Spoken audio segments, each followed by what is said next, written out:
Bonjour à tous, bonjour à toutes. Eh bien, dans cette guidance d'aujourd'hui, j'ai plutôt envie de m'adresser aux personnes qui sont dans un parcours de flammes jumelles. Donc, je profite de ça pour vous rappeler que toutes les personnes qui sont dans une situation difficile du côté sentimental ne sont pas forcément dans un parcours de flammes jumelles et que toutes les personnes qui sont réellement dans un parcours de flammes jumelles n'en sont pas forcément au même stade. Donc, ça veut dire que dans le message qu'on va nous passer aujourd'hui, il se peut qu'il y ait des messages qui vous concernent, qui concernent la personne que vous avez dans le cœur. Il se peut que ça ne vous concerne que partiellement, voire pas du tout. Donc, faites preuve de discernement, écoutez vraiment ce qui résonne en vous, ce qui correspond à votre situation. Et donc, ne prenez que les messages qui sont importants pour vous. Alors, pour le conseil final, j'ai choisi de prendre une carte dans mon petit oracle intuitif. Et puis, on va commencer, bien sûr, avec le tarot des flammes jumelles.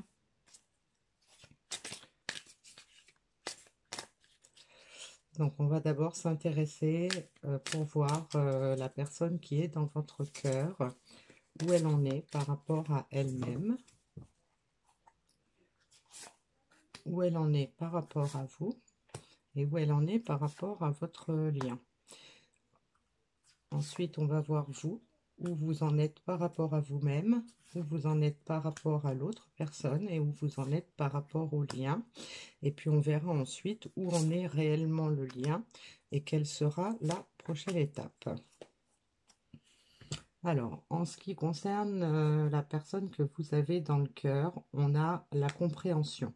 Donc, on a probablement quelqu'un qui commence à comprendre un petit peu ce qui se passe, qui commence à comprendre pourquoi elle a agi de la façon dont elle a agi, pourquoi les choses se sont passées comme elles se sont passées. Peut-être que c'est une personne qui commence aussi à comprendre ce qu'elle ressent. Alors, par rapport à vous, on a une personne qui se sent coupable, hein, qui ressent de la culpabilité. Alors, peut-être parce que cette personne a mis du temps à comprendre ce qui se passait, à comprendre où elle en était par rapport à elle-même, où on en était par rapport à vous. Et donc, on a une personne qui ressent aujourd'hui de la culpabilité et qui envisage de la communication, une reprise de communication. Donc probablement que cette personne, par rapport au lien, se rend compte que vous avez un lien certainement fort, elle commence à le comprendre, elle s'en veut peut-être d'avoir coupé la communication avec vous par rapport au fait qu'elle ne savait plus où elle en était par rapport à vous, et donc là, il semblerait que cette personne ait envie de reprendre la communication avec vous. Alors, en ce qui vous concerne, on a des énergies négatives. Alors, il se peut que, effectivement, dans le parcours des flammes jumelles, quand on est dans une phase de séparation, surtout si cette phase de séparation dure depuis très longtemps, on a ce qu'on appelle des hauts et des bas, c'est-à-dire qu'il y a des personnes où on reprend confiance, on retrouve notre dynamisme, on reprend notre chemin de vie sans se soucier de ce que va faire l'autre. Et puis il y a des périodes où on ressent effectivement des énergies négatives, donc peut-être de la colère qui refait surface de temps en temps, de la frustration, ou peut-être même de l'incompréhension aussi sur le, les agissements de l'autre, hein. Par rapport à l'autre, on a la transmutation.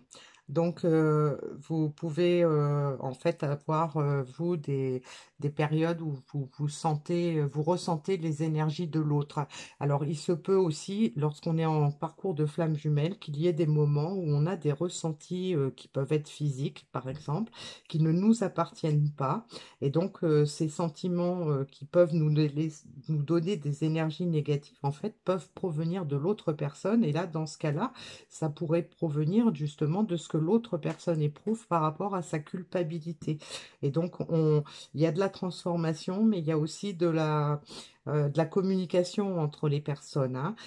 Donc, on a vraiment envie que cette personne évolue, qu'elle ne se sente plus coupable et qu'elle ose revenir à la communication. Donc, on a encore en soi des moments où on se transforme entre la personne bienveillante qui reste dans l'attente, qui reste dans l'espoir, et puis des moments où bah, on en a marre, hein, tout simplement. Et par rapport à la situation, par rapport à la liaison, on a le choix. Donc, soit on a envie, si on est dans une période où effectivement on en a marre d'attendre, on peut avoir des envies de changement et donc peut-être envie d'opérer un choix qui peut être fatal, hein, dans le cadre de cette relation. Mais on peut aussi supposer qu'on espère que la personne va faire le choix effectivement de reprendre la communication. Mais de toute façon, nous, on a aussi, en tant que personne qui attend le retour de l'autre, on a aussi un choix à faire. Est-ce qu'on continue d'attendre ou est-ce qu'on passe à autre chose? Ça, c'est une grande question qu'on se pose régulièrement dans ce parcours de flammes jumelles. Et donc, bah, on a cette question de choix qui revient chaque fois qu'on a des périodes où on a des ressentis un petit peu négatifs. Alors, où en est réellement la situation? Eh bien, on a des doutes. Donc, on peut supposer il y a encore des doutes, hein, de part et d'autre. Hein, euh, on n'a pas tout compris encore, peut-être l'un et l'autre. On a peut-être encore on se pose peut-être encore des questions sur cette relation. Est-ce qu'on a bien compris ce qui se passait? Est-ce qu'on est vraiment dans ce parcours? Est-ce que c'est vraiment ce qu'on veut, hein? On a un choix à faire. Donc, est-ce qu'on doit faire le choix de continuer d'attendre tout en passant euh, sa vie sans cette personne, en essayant d'être heureux et de vivre sa vie même sans l'autre? Ou est-ce qu'on décide d'y mettre un terme définitif et de se laisser vivre, de partir sur une autre piste, hein. On est dans une période de doute et donc le doute peut se ressentir des deux côtés, hein. Et puis, on a la carte quand même du bonheur. Vers quoi ça va mener? Eh bien, le bonheur. Donc, la prochaine étape, c'est le bonheur. Donc, on peut supposer que dans ce parcours, hein, du moins qui est évoqué, pour les personnes qui sont dans ce parcours, on a certainement eu une grosse période avec des doutes, avec des hauts, des bas, avec des envies, des peurs, avec j'y vais pas, je fais pas. Mais on nous annonce que il y a quand même du bonheur à venir. Alors peut-être que ce bonheur dépendra des choix qu'on va faire. Le bonheur peut être de passer à autre chose, de se libérer de cette relation qui nous pèse, qui nous apporte beaucoup d'énergie négative et peut-être qu'on en a marre, on a envie que ça change et peut-être que c'est simplement un message pour nous dire que bah, même si on a eu des doutes, si on choisit de continuer d'attendre et de rester dans cette relation, eh bien, il n'y a que du bonheur à venir. Alors, on va prendre quelques cartes dans les rêves enchantés de Lenormand pour voir qu'est-ce qu'on peut nous dire de plus par rapport à cette situation. Alors, on nous parle de l'arbre, des racines.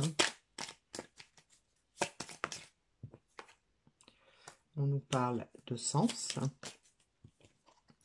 Et on nous parle d'ancrage. Alors là, ça peut nous indiquer que on commence à comprendre le lien qu'on a. On commence à comprendre que c'est ancestral, que c'est quelque chose qui vient de loin, c'est quelque chose qui doit nous apporter du bonheur, hein. On a cet arc-en-ciel, cet espoir de pouvoir s'enraciner dans cette relation et de connaître le bonheur dans cette relation. Le fait de comprendre un peu mieux ce qui se passe, eh bien, ça peut redonner du sens à notre vie et ça peut nous inviter ou nous inciter à nous ancrer personnellement, à nous ancrer dans la relation. Alors, on nous parle bien sûr d'amour. Donc, on ressent certainement beaucoup d'amour de part et d'autre par rapport à cette relation.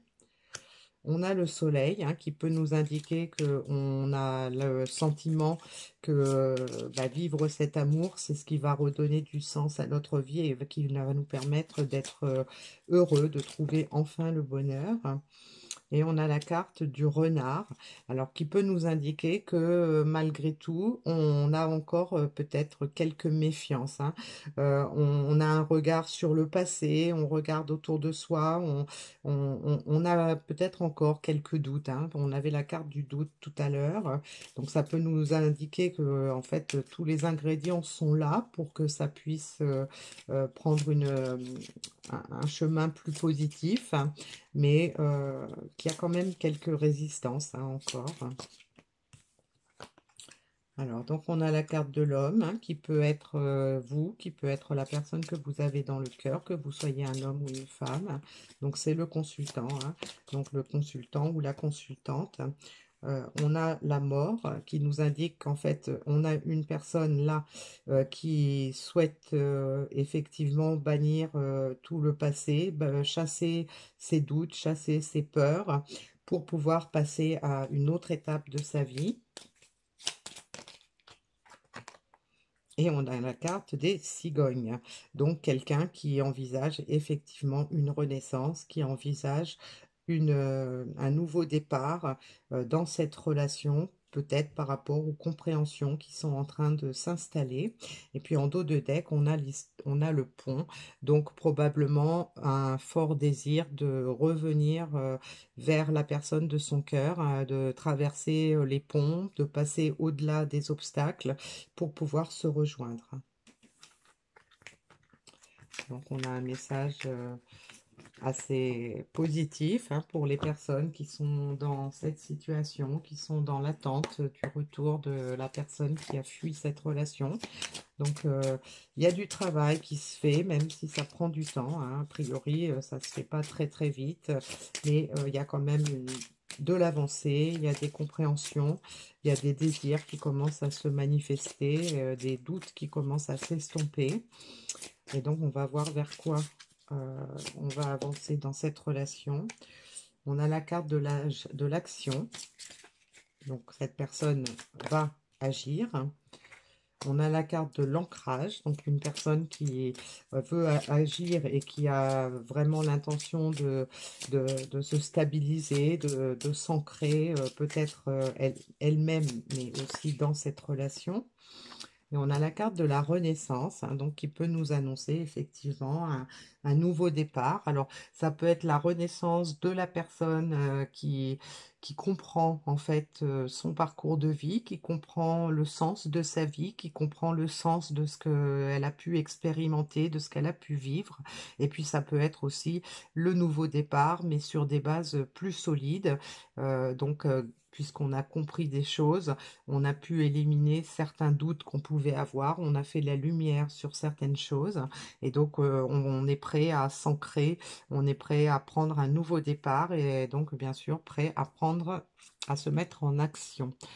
Alors, on avait la carte de l'équilibre, hein, donc une personne qui effectivement est en train de s'ancrer, qui retrouve un équilibre, qui retrouve peut-être un équilibre la concernant personnellement, hein, une personne qui avait été déstabilisée probablement par ses ressentis, déstabilisée par cette relation et qui donc avait perdu un petit peu l'équilibre, qui s'était perdu, qui ne connaissait plus son chemin.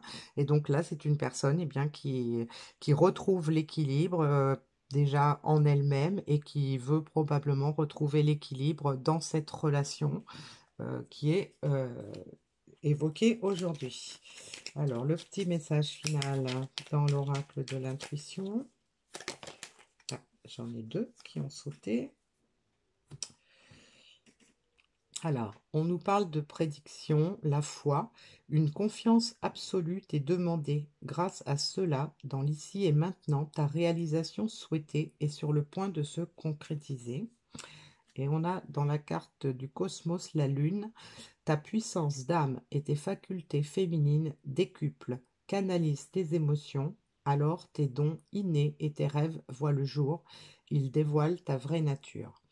Donc là, ces deux petits messages-là peuvent nous confirmer d'une part que effectivement cette personne, malgré tous les états d'âme qu'elle a pu avoir, et donc vous également, hein, l'autre personne, avec l'écoute de vos émotions, eh bien vous pouvez comprendre des choses et voir ce que vous voulez vraiment, hein. On avait tout à l'heure la carte du choix, donc on a un choix à faire et il faut canaliser ses émotions pour pouvoir faire le meilleur choix possible et pouvoir se dévoiler euh, de façon authentique. Et puis donc on nous demande d'avoir une confiance absolue parce que dans ce parcours-là, eh bien, il y a toujours cette part de doute, cette part de confusion. Et donc là, on vous demande, même si vous êtes dans une période avec des émotions un petit peu négatives, même si vous êtes encore dans une période de doute, eh bien, on vous demande de vous faire confiance, de faire confiance à l'autre, de faire confiance à l'univers, de faire confiance à cette relation. Voilà. Bon, bah écoutez, je suis ravie de vous avoir passé ce petit message. J'espère que ça a pu parler à certaines personnes et redonner un peu d'espoir aux personnes qui sont dans des énergies un peu négatives, qui sont dans une nuit noire de l'âme par rapport à cette relation. Donc j'espère que ça vous a parlé et je vous donne rendez-vous pour une prochaine guidance.